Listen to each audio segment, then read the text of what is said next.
একই সঙ্গে পড়াশোনা বা চাকরি করতে গিয়ে কাছাকাছি আসা, মনের মিল খুঁজে পাওয়া এবং শেষে ঘর বাঁধা।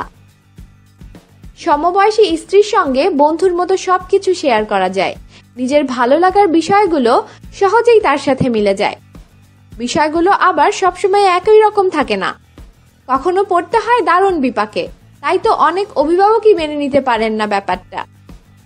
সমবয়সী বিয়ের ক্ষেত্রে কিছু কমন সমস্যা আমরা প্রায়ই দেখতে পাই, যা বিষিয়ে তুলতে পারে দাম্পত্য জীবনকে।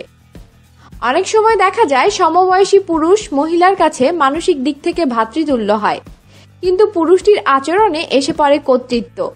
যেহেতু নারীটি ওই পুরুষ থেকে পরিণত মনস্ক, সে কারণে তার থাকে দিদিগিরি। অচিরেই শুরু হয়ে যায় ব্যক্তিত্বের সংঘাত। আবার এমনও হয়, যুক্তিবুদ্ধি নিয়ে গড়ে ওঠা মেয়েটি নিজস্ব চিন্তাভাবনাকে সম্মান দেখানোর মানসিকতা থাকে না পুরুষটির। মেয়েদের যেহেতু পারিপার্শ্বিকতা বোঝার ক্ষমতা একটু বেশি, ছেলেটির তুলনায় মেয়েটি যখন একটু বেশি সচেতন হয়, তা হয় দাম্পত্য জীবনে মতভেদ, জটিলতা ইত্যাদির কারণ।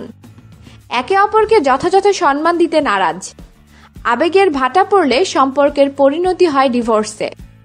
তবে এই সংঘাতের মধ্যে দিয়ে কেউ টিকে গেলে আসে আরেক ঝামেলা।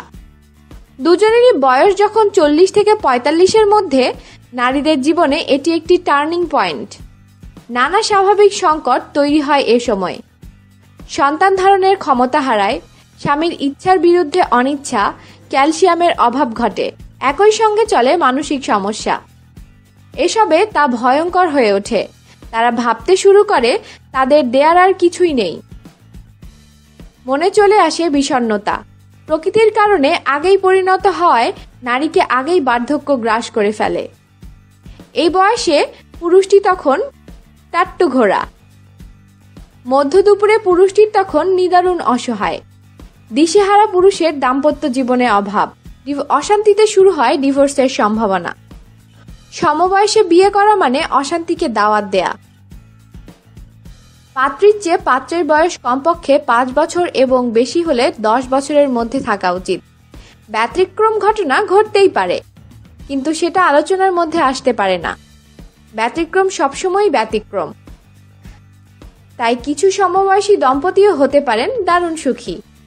আমাদের সাথেই থাকুন এবং অবশ্যই সাবস্ক্রাইব করুন।